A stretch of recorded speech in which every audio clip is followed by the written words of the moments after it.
Everybody, and welcome to the Digital Hallway podcast. And if you're watching us live here on Facebook, welcome to Live on Facebook.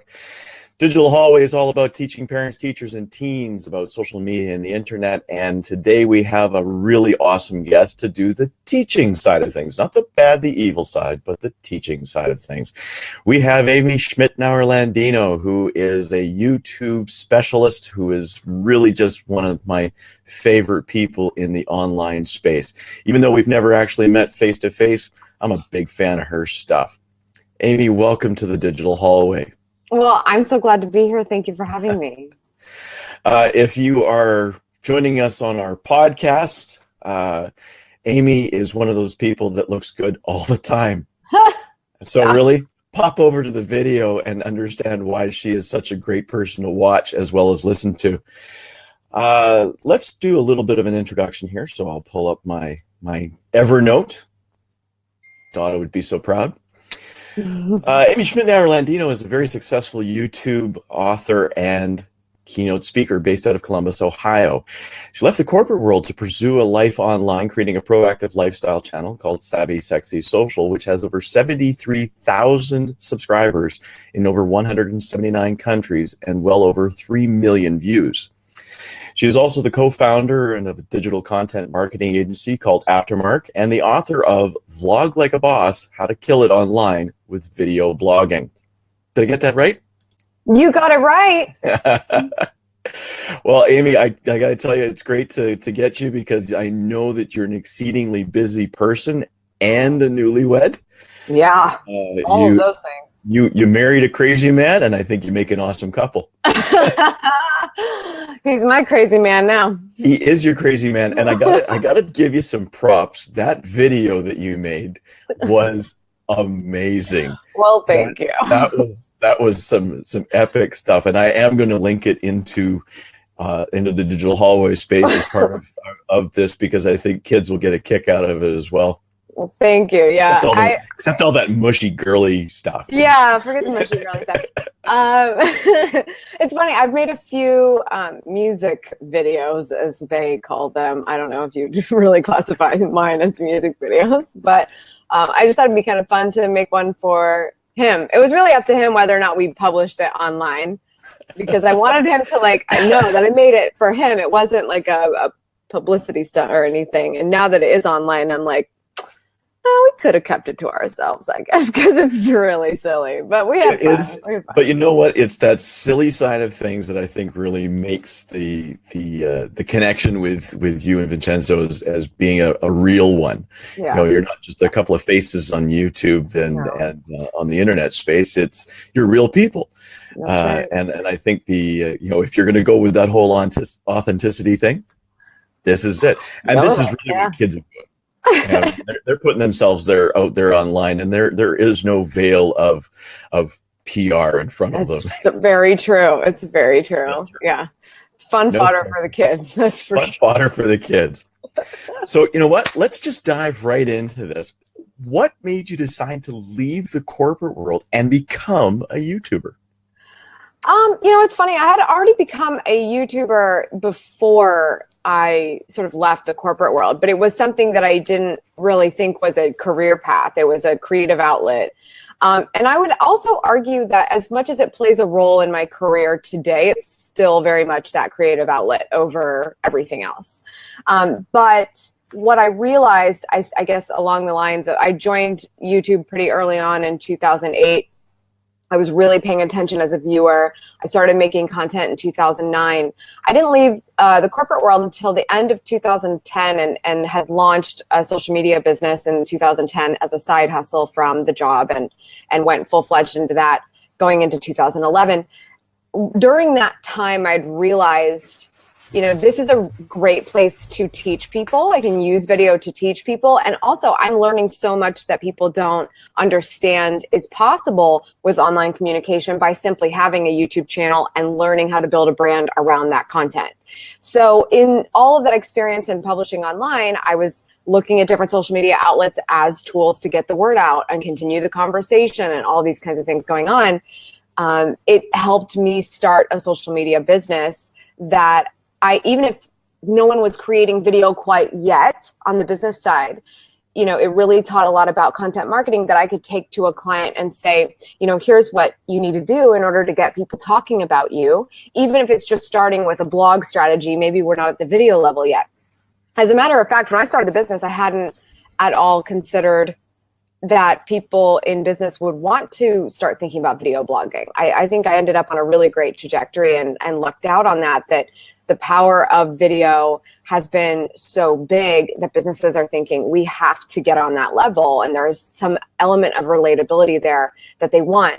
But it was only because there was a need that I decided to leave my corporate job. That was the thing I had planned. I was going to go work in this area of my life and went to school for political science. I was working for one of the best fundraisers in the state of Ohio. But when I found out I had a passion someplace else, it was really like, wow, I have to do something about this. I'm not somebody that knows something about myself and makes a decision about it and then does nothing about it. I have to move at that point. And it was early on in my life. I have a lot of luxuries where I was single. I didn't have kids. And for me to leave the cushy job that had the 401k and disappoint everybody, I at least could take the risk and not have a plan B, not be a possibility for me. And I didn't end up needing it. So. And it's the passion thing that I think is probably one of the most important things when we're talking about kids wanting to get into YouTube, is they all have these very focused passions about whatever it is they are. I know I have an 11-year-old and this is the funniest part. I said to my 11-year-old today, I'm going to be interviewing Amy. And he went, really? He knew you. Oh, I don't know how he knew you. I don't either. This is totally not his space. He's a YouTube kid, but I mean, he's one of those kids that follows the Minecraft videos, and he's a big Steven Universe fan. Sure. But I guess he's been spending a lot of time because he's got this idea in his head that he wants to be a YouTube kid when he gets a little bit older, and Dad actually lets him on social media. He wants to be this person. So he actually started taking a look at all of these people, and he just became fascinated. He's the one who showed me your video. Oh, wow. Oh, the music video? Oh, my goodness. Yes. He's the one who actually saw it first. He said, Dad, you got to see this. And I went, okay. I don't know what to say. Neither do I. But I mean, it is that passion, and it's one of the reasons that I wanted to bring you on today. Was awesome. As part of our parents and teachers and teens education, this is something that I've been seeing a lot of kids talking about, is they want to be that YouTube star someday, and bringing in somebody who actually has been down that space. Mm-hmm. So that kind of leads us into our next question. What are some of the things that kids who want to become YouTube stars someday should be considering before jumping into this space? Well, I think they have to make that differentiation between not just choosing YouTube, but choosing the thing that they're going to talk about. Because I think it's really easy to look at the landscape today and say, I want to be just like all of these people, and I want to do this. And I think the thing that's going to make you stick with it is not the platform. I mean, we see platforms like YouTube or Facebook or Twitter or anything. They ebb and flow, and things change. And some might go the way of a Vine or a MySpace. And then what happens in that situation? They're gone. So to become a YouTuber, I would like to say that platform's not going anywhere. It's going to be all good because Google owns it, and I think we're pretty safe there. It's the number 2 search engine on the planet.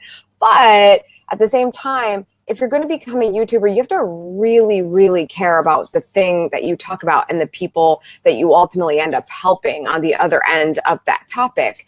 I've seen a lot in, whatever it's been, over 10 years of YouTube, where creators come in maybe for the right reasons and maybe lose sight of that over time, or maybe they came in with the wrong reasons.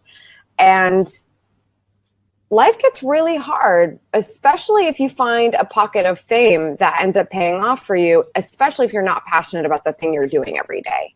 So the biggest thing I think to think about is, what is that one thing that you love so much that if you could do it every day, you would never work a day in your life? Because the reality is, no matter what job you say you want to be when you grow up, it will be a job. a lot of the time, you know, getting the video done on time. If you're lucky enough to get sponsored, delivering a product that a sponsor likes on time and in the way that they want it and the way that they've paid for it.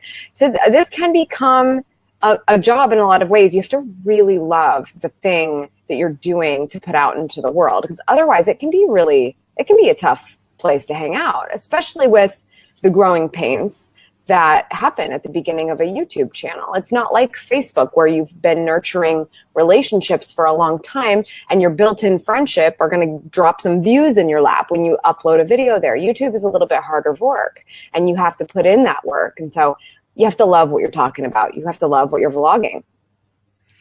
Yeah, and this is, again, one of the things that we constantly tell kids, that the overnight success isn't always overnight. You know, there's a lot of work that goes into this space in general, whether it be on Facebook, whether it be on Twitter or Instagram or what have you. I know that at some point I'm hoping to have Sue Zimmerman on to talk about being an Instagrammer.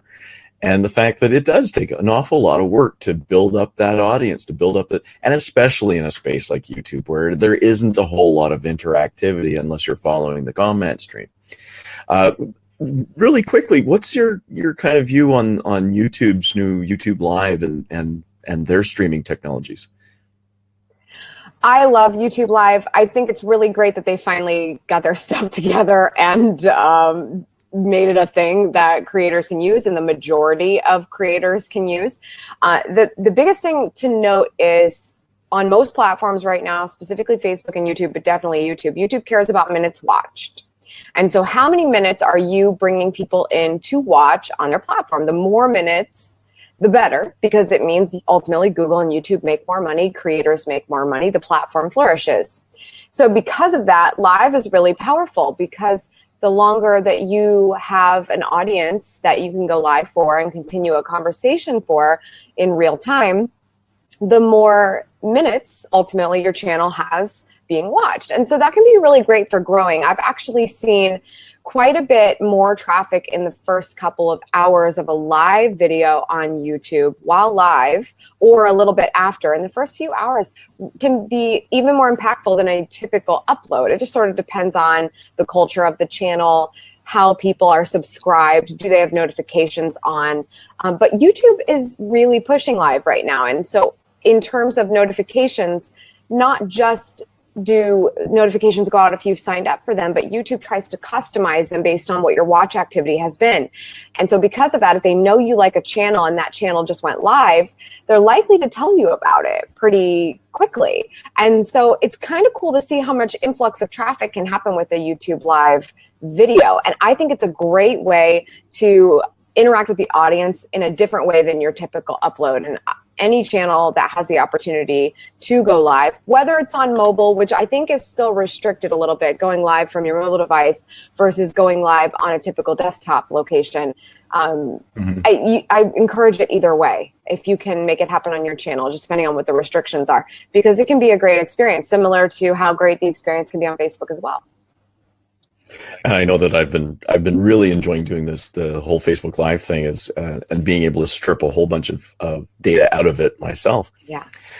So I want to be a YouTuber. I want to be that YouTube pro. What are some of the things that they're going to need in order to create that video in those channels? Well, first you need a beagle breathing heavily underneath you, because that's what my dog has chosen to do at this moment in time, which is great. So sorry for the background. But the other thing is obviously that I've got a Labrador and a Husky literally sitting outside the door going, when are you going to let us in? You have the background of a dog making some noise. That's pretty much what you need now. I think the biggest thing is what we talked about, right? Like, what is that thing that you want to talk about? But even more importantly, who is the person that this is going to be best created for? With that person in mind, every video is going to be your best video. We get into our own heads about sort of perfectionism, right? Do I have the right devices? Do I have the best editing, graphics? Is it professional? Talking to, whenever you create a video, it's going to be great. So keep that person in mind. I think that's extremely important. I talk about that in the book, Perfect Viewer, because that will keep you on track with every video. significantly. And maybe your own perfect viewer, it just sort of depends. But that's a really big piece of it. The second is anything you have in terms of equipment right now, just use what you have.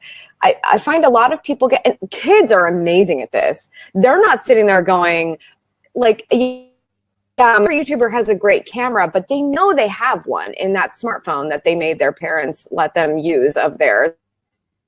And so with that, they don't have any to be questioned about. They just grab the smartphone, they turn the camera on. And it's really incredible to see what happens on the creative side with a kid who's not thinking, I don't have the right gear. It's really refreshing to see that. So I would encourage anyone to think that way. Even parents, don't worry about the gear. Have the creator prove to you that they even need better gear by actually sticking with the thing they said that they were going to do.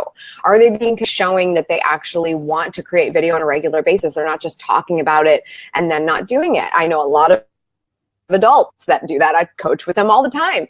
And so it's easy to say, I'm going to go buy a camera, I'm going to get a microphone, we need lights, we need the perfect set before we can get started. But oftentimes that is the barrier we put ahead of us instead of getting started when we really didn't need it. In 2017, with the cameras that we have, builders will carry around in our pocket more often than we remember our keys. I mean, there's just no reason to be concerned about that. So to get started, it's pretty. If you have a Wi-Fi connection or LTE and a smartphone with a camera on it, it's probably going to be HD. You're all set. And so all you really need to know is who are you talking to and what do they care about? And you've got a YouTube channel. I am so glad you said that. It's because I've got a lot of these kids that are going out there and they're thinking about doing the YouTube channel, and they've come to me in the classes that I teach saying, well, geez, I need to find that HD camera and I need to get the money to do this. And it's like, but you have an iPhone. Like, right. I'm not understanding why you feel you get a small thing that you can prop up if you want to get stability and go from there. You've got what you need. Right. I think what they're trying to do is they're trying to go too professional too fast, when in fact what they really want to do is just build that audience being who they are and showing off that passion. If the passion isn't beautiful, if it isn't high resolution, that doesn't really matter.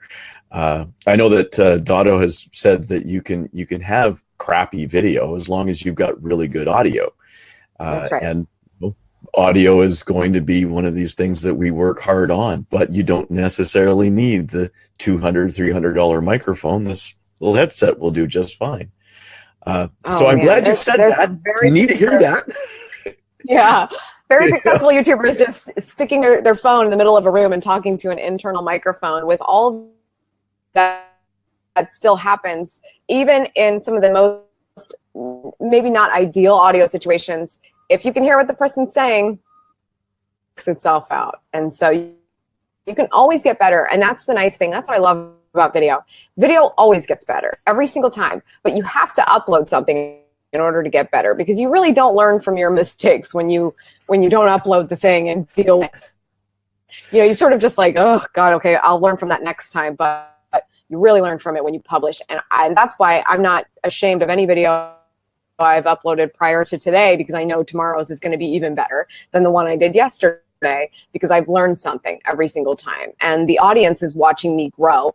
And that's what's really cool about, kids figuring this out on their own, because it will always get better, because they want it to get better too, but they're not letting the imposter everybody else is doing get to them so much, and they're more likely to explore it. Right. We've mentioned it a couple of times in the conversation here, and it's certainly one of the things that's a big focus for kids today. It's a motivating factor for them, and in a slightly different way than we adults. But how does a person actually make money with YouTube? I mean, there's a lot of different ways. I think the first thing that people think about is knowing how YouTube and Google are connected, that channels on YouTube can be monetized with Google AdSense, which is essentially sort of ad share that YouTube will distribute based on how well your videos do and if they're being monetized for advertisers. There's some new restrictions on that. You can't monetize your channel anymore unless you have at least 10,000 views on it, which I think is really kind of exciting because it's a way that they're putting a stop to other people ripping off content from other channels and trying to make money off of it by confusing viewers about where to find some viral sensation. But it also makes a creator work a lot harder to get to a point to become a part of that YouTube partner program and be able to monetize. You get more features and you open up a lot more possibilities for your search rankings with that option, but you've got to work to get to 10,000 views as a channel to. That's great, but it's also a really tough job to get to a point where Google AdSense is paying the bills.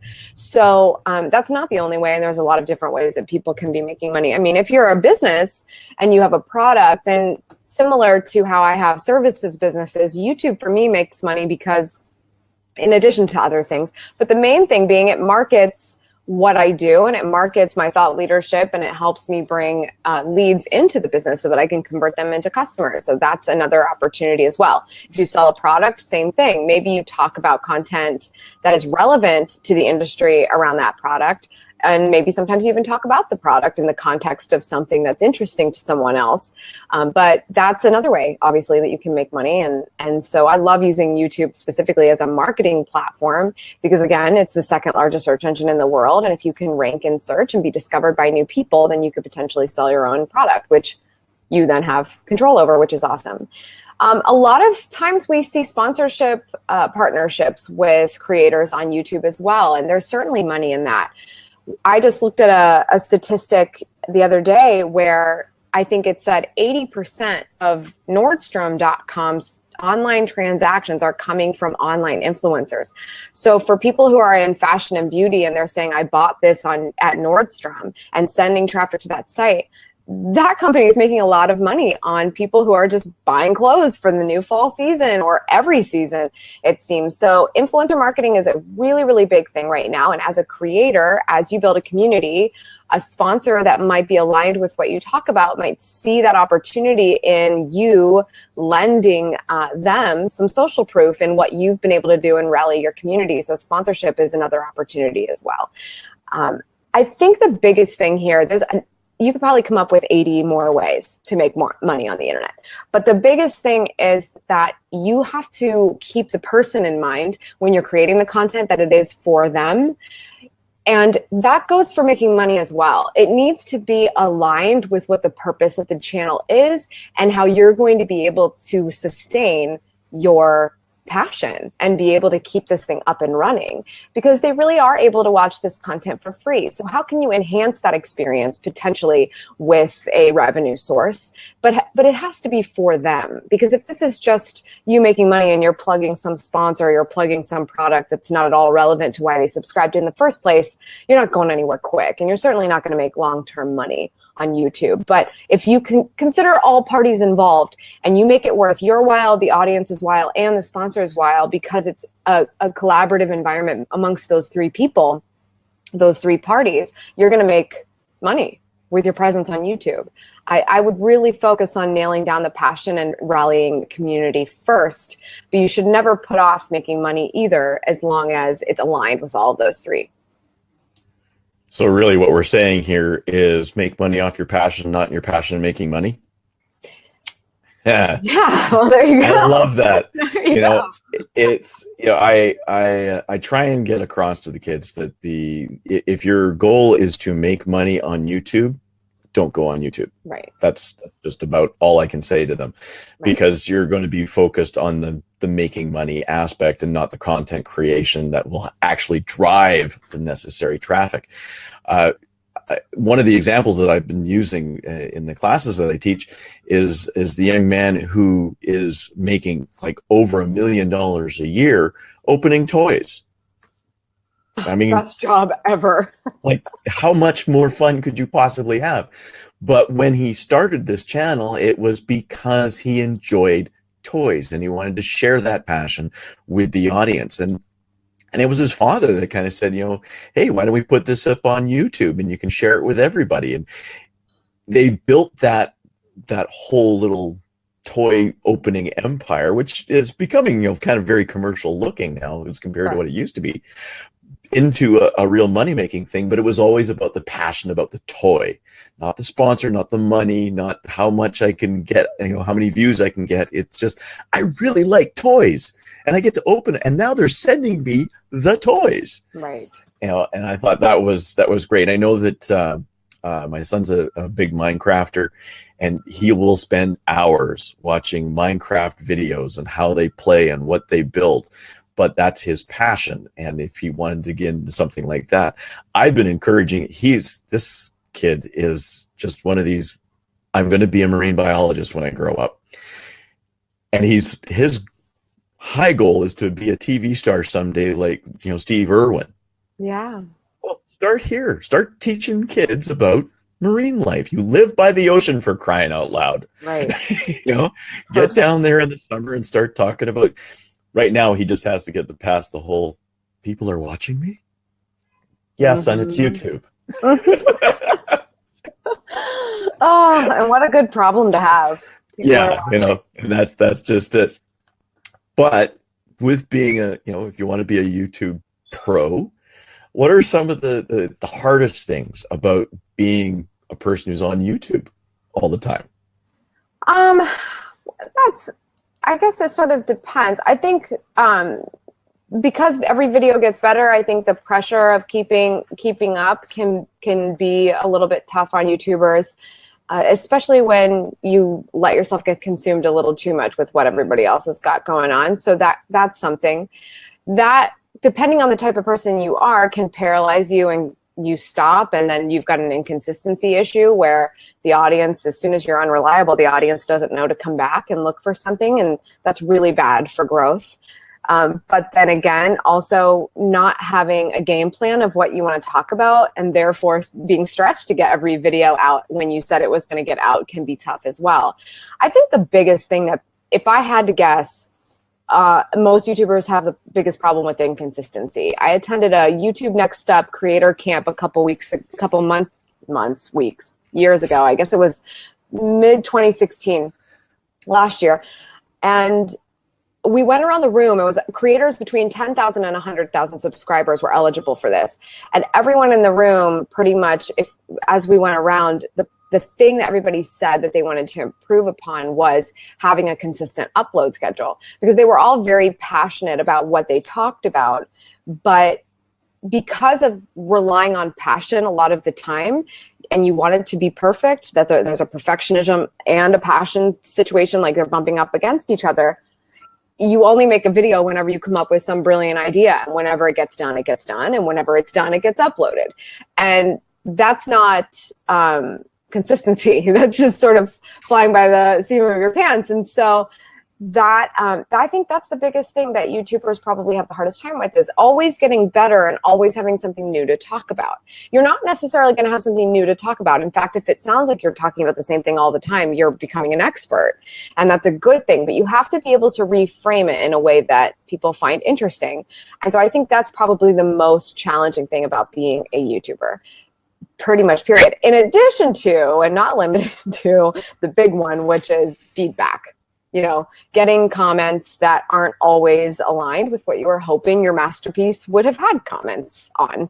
And so I think that's another big thing too. That's the one thing I think when I talk to parents and teachers about getting a kid ready to be themselves an online presence, is really understanding what it means to get feedback online, and all of the different ways that it can come in, and all of the different ways that it could hurt, but how to prepare yourself for it and how to reframe your thinking around it so that you don't let it get the best of you. Because oftentimes the negative stuff is someone else's bad day, and they're taking it out on your video because you were bold enough to post it. And so I think those are the most challenging things about being online as a YouTuber. Yeah, and that's something that we talk about to students all the time. And helping parents as well, is getting to understand that it's not always going to be a positive space. You just cannot avoid it. And I know that this is a very big problem with students today, is the fact that they are influenced by the commentary that follows whatever it is they post. They're so desperate for that like, they're so desperate for that follow. And sometimes that like and follow isn't always a positive one, and that ends up having an impact on them. So got to build a bit of a tougher skin. Definitely. Got to build a little bit of a confidence that you are presenting something that you're confident and knowledgeable about, and the person who maybe doesn't like you isn't maybe quite as knowledgeable. That's right. That's right. And at the very least, they're not sitting right in front of you like when you're doing a keynote.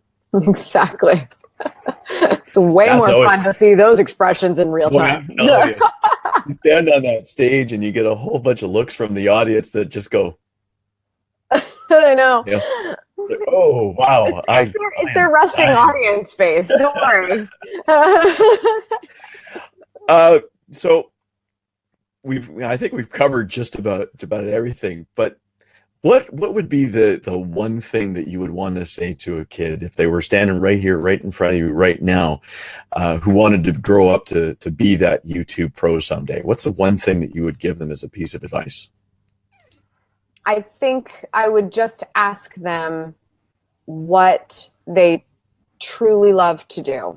Like, what do they truly love to do? Every day, if they could wake up every morning, never have to go back to school again or deal with homework or any of those things, what is the thing that they would want to do every day? Because that is probably going to be the beginnings of a very important passion for them to actually have content to become a YouTuber. And if that thing is, I just want to wake up and make videos every day, well, you're still doing something in those videos. What's happening in those videos? And knowing that, especially as a parent or as a teacher, the content of that is the thing that we should be spurring more inspiration and practice and excitement around. Because if it's, making dance videos or making funny videos, how can we get them to be more familiar with dance or singing or comedy? And how can we teach them those things so they actually can get better at their craft, and therefore they're still learning something and not just consumed with creating content? So if I'm talking to the kid, I'm just going to say, what would you do every morning when you woke up if you didn't have to go to school? And I think that's the thing that you dig into and find where their real passion is and where they're going to make their best YouTube videos. Yeah, and I can't agree with you more. I think that if I ever ask a kid, what do you want to be when you grow up, they're not really sure. And I said, well, then, maybe you're just not ready for this space.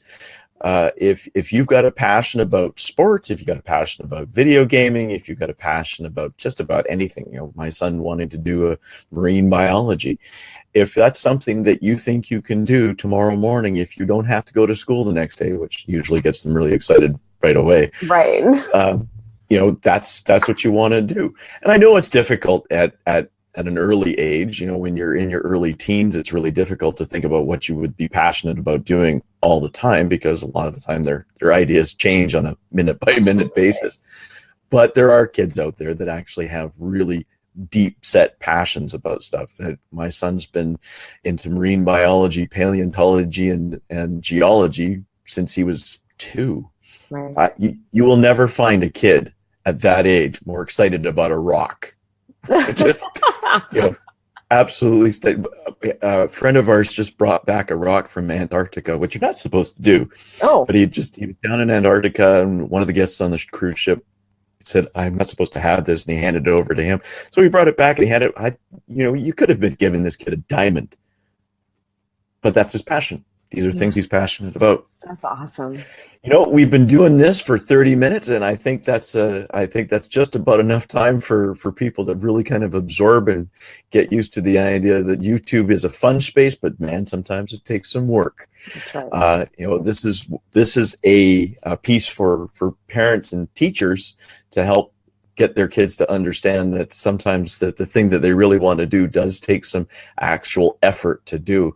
And Amy, thank you very much for joining us today and helping us get that message across to the parents and teachers and to the kids out there that want to join the YouTube space and become professionals.